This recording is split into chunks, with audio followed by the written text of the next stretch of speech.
WhatsApp guys, good morning, welcome back to my channel. तो आज ये वाला जो मेरा एसएसडी था, जो I bought it in the last video and unboxed it, तो आज इसको मैं अपने लैपटॉप में लगा कर दिखाने वाला हूँ। Okay, so this is my primary laptop. ये लेनोवो का आइडियापैड 330S है। एंड टू बी स्पेसिफिक, कुछ मॉडल नंबर इसका है 14IKBU1। ये 2019 में मैंने लिया था एंड ये मेरा प्राइमरी लैपटॉप है। मैं ऐसे ही यूज़ करता हूँ सब चीज़ के लिए। आज मैं इसको सेकंड टाइम खोलूँगा। फर्स्ट टाइम मैंने ऐसे ही ट्राई करने के लिए खोला था, बट मैं भी लाइफ में फ़र्स्ट टाइम अपने आप को ही लैपटॉप में हार्डवेयर अपग्रेड करूँगा। तो आई होप सब कुछ ठीक। ओके गाइस, तो फर्स्ट स्टेप है कि अपने लैपटॉप को ऐसे अपसाइड डाउन रखना एंड मेक श्योर कि कोई सॉफ्ट सरफेस पे रखो ताकि लैपटॉप पे स्क्रैचेस ना आए। और ये स्क्रूज़ मुझे अनस्क्रू करने होंगे। वैसे सब लैपटॉप्स का डिफरेंट होता है, स्क्रूज़ का पोजीशन भी डिफरेंट हो सकता है। प्लस कुछ लैपटॉप्स में ऐसा होता है कि you don't even need to unscrew them, उसमें डायरेक्टली आप इंटरनल कंपोनेंट्स और अपडेट्स, जो हार्डवेयर अपग्रेड्स होते हैं, उनको एक्सेस कर सकते हो। तो let me quickly unscrew them और फिर मैं वीडियो कंटिन्यू करता हूँ। A few moments later. Taken all the screws out, but laptop में ना यहाँ प्लास्टिक के लॉक्स भी रहते हैं टू मेक श्योर कि laptop does not open accidentally. तो मेरा तो लैपटॉप में एक बार ऑलरेडी ओपन कर चुका हूँ, but if you are opening it for the first time तो वो थोड़े से हार्ड होंगे। यू कैन यूज़ इधर मेट्रो कार्ड और डेबिट कार्ड और एनीथिंग यू वांट इसमें डालकर, और even if you have big nails तो उससे भी हो सकता है। कुछ नहीं करना कि ये जो जैसे साइड में क्रैक होता है, इसमें आपको कार्ड वगैरह कुछ भी इंसर्ट करके ना थोड़ा सा इसको पुल कर लेना है, जैसे मैं कर चुका हूँ, and it will come out very easily. बस थोड़ा सा ध्यान से करना because you don't want your laptop to break.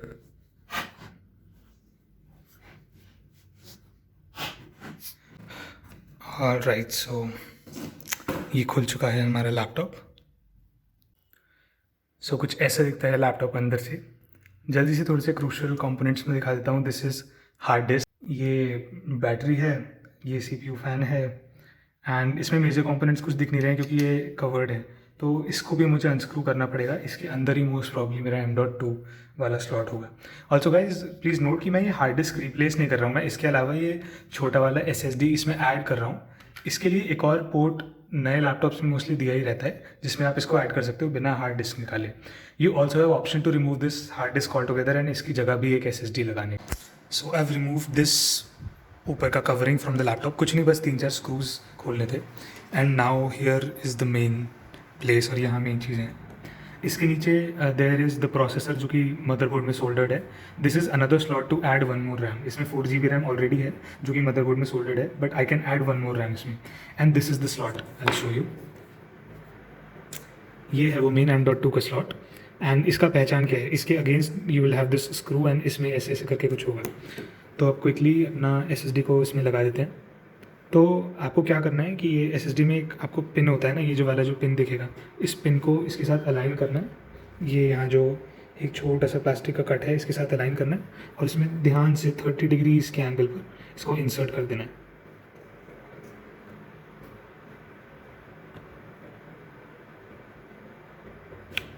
बिल्कुल हो गया है। और अब इसको यहाँ पे आपको ऐसे टाइट।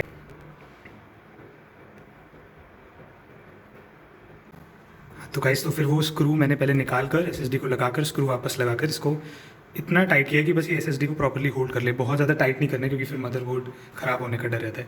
प्लस गाइस, इस स्क्रू की भी अलग ही कहानी है। ये स्क्रू यहाँ पर किसी भी लैपटॉप में दिया नहीं होता है, प्लस ये SSD के साथ भी नहीं आता है।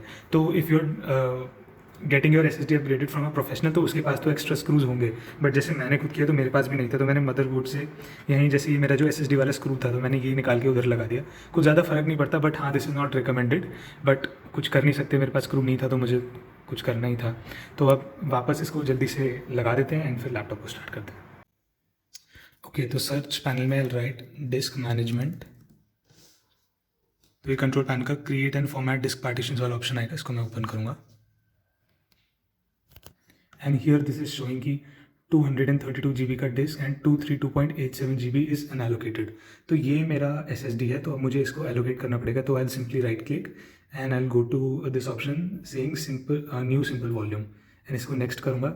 This is the available space 238,458 MBs and मुझे अपना पार्टीशन बनाना है, तो मैं कंप्लीट अमाउंट का ही पार्टीशन बनाऊंगा क्योंकि SSD I just be using for all my software and Windows. तो इसके लिए मैं नेक्स्ट करता हूँ। जो भी आप नेम देना चाहो इसमें दे सकते हो। जो भी नेम आपका यूज़ नहीं है अभी, तो चलो F दे देते हैं। नेक्स्ट फॉर्मेट दिस वॉल्यूम, ये फॉर्मेट करेगा, हम नेक्स्ट कर देते हैं, इसको फिनिश करेंगे तो ये फॉर्मेट हो रहा है। एंड अब यहाँ मेरा डिस्क शो करने लगा, तो this is basically my SSD। अब मेरा क्या टास्क रह गया, मुझे सिंपली विंडोज़ को इधर से जो मेरा सी ड्राइव है, जो कि सी ड्राइव मेरा हार्ड डिस्क में बना हुआ है, इसको यहाँ से ट्रांसफ़र करके एफ ड्राइव में डालना है। उसके लिए मेरे पास दो ऑप्शन है, या तो मैं विंडोज़ को कॉपी कर सकता हूँ by using any cloning tool, या फिर मैं न्यू विंडोज़ इंस्टॉल कर सकता हूँ। बट न्यू विंडोज़ इंस्टॉल करने का ये मतलब है, जैसे कि मैंने बताया था कि आई बॉट दिस लैपटॉप इन 2019, तो मुझे अराउंड 1.5 ईयर हो चुके हैं इसको यूज़ करते हुए। तो I have a lot of customize settings जो मैंने विंडोज़ में अपने लिए कर रखी हैं। तो अगर मैं न्यू बूट करता हूँ तो मुझे सब चीज़ें बिल्कुल स्टार्टिंग से करनी पड़ेंगी, इसलिए I prefer copying my existing Windows to F drive. तो अब मैं उसका प्रोसेस दिखाता हूँ फटाफट से।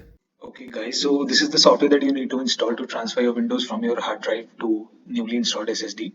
The software is called Macrim Reflect. इसको simply Google पे लिखना Macrim Reflect and you can download it and install it just like you install any other app. ये 30 days के लिए free है and free version covers pretty much everything that we need right now. तो अभी तो ये मैं कर चुका हूँ because as you know कि I'm also doing it for the first time, तो मैंने ये complete कर दिया था. Now I cannot undo it again and do it again for you guys. But what I can do is I can tell you properly कि आपको क्या क्या करना है. तो अभी जैसे कि मैंने ऐप स्टार्ट किया है, तो इसमें मेरा GPT डिस्क 1 में दिखा रहा है Kingston SA2000M8 what ever Kingston something. तो ये मेरा अब करंट SSD है जिसमें मेरा विंडोज इंस्टॉल्ड है। एंड डिस्क डायनामिक डिस्क 2 में ये मुझे दिखा रहा है ST1000LM035। तो ये मेरा हार्ड डिस्क ड्राइव है। तो पहले क्या था, जब मैंने ऐसे विंडोज ट्रांसफर नहीं किए थे तो मेरे फर्स्ट ड्राइव में ये मेरा हार्ड डिस्क आ रहा था एंड सेकेंड ड्राइव में मेरा SSD आ रहा था जिसमें ऐसे कोई भी पार्टीशंस बने हुए नहीं थे। एंड फर्स्ट वाला जो डिस्क 1 था मेरा, वो हार्ड डिस्क था एंड उसमें ये देखो, ये जो विंडोज वाले पार्टीशंस हैं, ये 4 पार्टीशंस जो हैं, ये चारों बने हुए थे बिल्कुल same to same as it is, but ये विंडोज वाले थे और ये हार्ड डिस्क में स्टोर थे। तो मेरा नेक्स्ट स्टेप क्या था, मैंने सिंपली क्लोन डिस्क पे क्लिक करना है। उसके बाद ये अपने आप आपसे पूछेगा कि आपका मतलब सोर्स डिस्क क्या है, देन डेस्टिनेशन डिस्क क्या है, वो सब कुछ स्क्रीन पर बहुत नॉर्मली सारे इंस्ट्रक्शंस आते हैं, तो वो सारे इंस्ट्रक्शंस फॉलो करने हैं। देन अ मेन्यू कम्स जिसमें आपको अपने सोर्स डिस्क में से क्लिक एंड ड्रैग करके उसे डेस्टिनेशन डिस्क में पार्टीशंस कॉपी करने होते हैं। जैसे ये पार्टीशंस है ना, वो पार्टीशंस कॉपी करने होते हैं। तो मेक श्योर कि आप सिर्फ विंडोज सी वाला पार्टीशन कॉपी ना करो, मतलब वो तो आप करोगे ही करोगे ऑब्वियसली बिकॉज यू नो कि your Windows are stored in Windows C, but उसके साथ there will be small small partition. जैसे ये 16 MB का एक पार्टीशन होगा, एक 260 MB का होगा जिसमें से विंडोज के आइकन्स बने होंगे या सिस्टम रिजर्व टाइप कुछ कुछ लिखा होगा। तो उन पार्टीशंस को भी कॉपी कर लेना, अगर वो कॉपी नहीं करोगे तो विंडोज नहीं चलेगा। उन पार्टीशन को कॉपी करना, देन क्लिक ऑन क्लोन। करीब इसमें 2 to 3 आवर्स लग सकते हैं, मुझे 3 आवर्स लगे थे।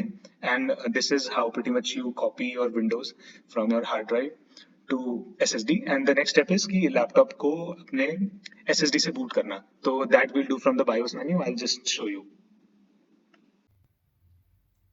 Okay, so after completing the cloning process, you simply restart your PC, जो कि मैं अभी करता हूँ। हाँ, and then you need to enter the BIOS menu. अब बायोस मेन्यू एंटर करने का हर लैपटॉप, हर मैन्युफैक्चरर का अलग बटन होता है। जैसे कि लिनोवो लैपटॉप में इट इज़ F2, तो मैं उसे प्रेस करूँगा। For your laptop you can simply search it on Google, आसानी से मिल जाता है। अभी let's wait for it to restart. अब जब ये रीस्टार्ट मोड में आएगा, I need to keep on pressing F2 और उससे ये मेरा बायोस मेन्यू ओपन हो जाएगा। मैं दिखाता हूँ।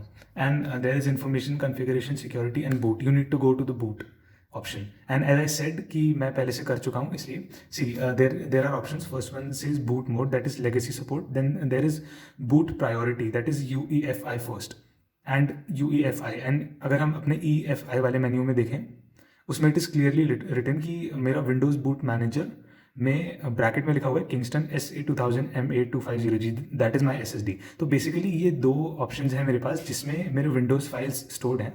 And based on the order हमारा लैपटॉप उसको बूट करने की कोशिश करेगा ऑर्डर पे बेस्ड। तो फिर अभी जब आप ओरिजिनली विंडोज़ क्लोन करके देखोगे ना, तो ये आपका जो ST ये वाला है, ये आपका फर्स्ट नंबर पे आ रहा होगा। You need to change it. And change कैसे करें, यहाँ क्लियरली लिखा है move it up the list. तो फिर जैसे ये बूट मैनेजर है, मैं अगर F6 पे क्लिक करूँ, अभी मैं F6 बटन प्रेस करूँगा तो ये ऊपर आ जाएगा। बट ये आपका मतलब स्टैंडर्ड सेटिंग होगा, आपको किंगस्टन वाला ऊपर लेके जाना है। तो मैं अब इसको मूव डाउन करने के लिए F5 पे क्लिक करता हूँ। एंड हाँ, एंड इसके बाद आपने एग्जिट कर देना है, एग्जिट सेविंग चेंजेस, फर्स्ट वाला ऑप्शन, एंड यस कर देना है। अब लैपटॉप अपने आप ही उन पे SSD पे बूट होगा। So yeah, this was the process, and this is how you copy or clone, I should say, your Windows from your old drive to the newer drive. अब क्योंकि हमने क्लोन किया और नए विंडोज इंस्टॉल नहीं किए हैं, तो फिर यू विल सी कि जो आपका अब लैपटॉप बूट हुआ है ना, एवरी सेटिंग जो आपने पहले अपने विंडोज में कर रखी थी, even including the password of your wifi, सब कुछ बिल्कुल सेम टू सेम वैसे ही स्टोर्ड होगा।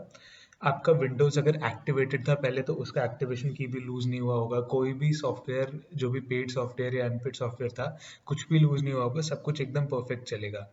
और वो सब अब एसएसडी के थ्रू चल रहा होगा। तो बस this was the video. Thank you so much for watching.